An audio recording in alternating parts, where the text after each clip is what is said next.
How do you define trauma, particularly for somebody who isn't aware whether or not they've experienced it? The way I define it is very straightforward.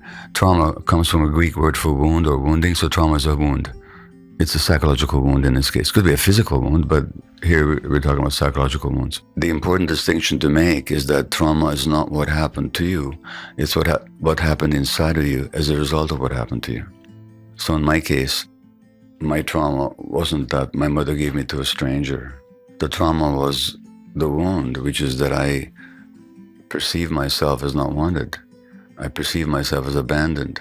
Who gets abandoned? Somebody who doesn't deserve to be loved. So then I developed this sense of not being good enough, not being lovable enough.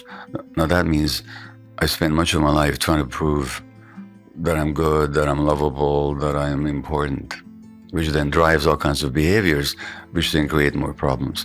But the trauma is not the event, that's the traumatic episode, but the trauma is the wound that happens inside you. So if I get a blow on the head, that's not the trauma. The trauma is the concussion that I develop.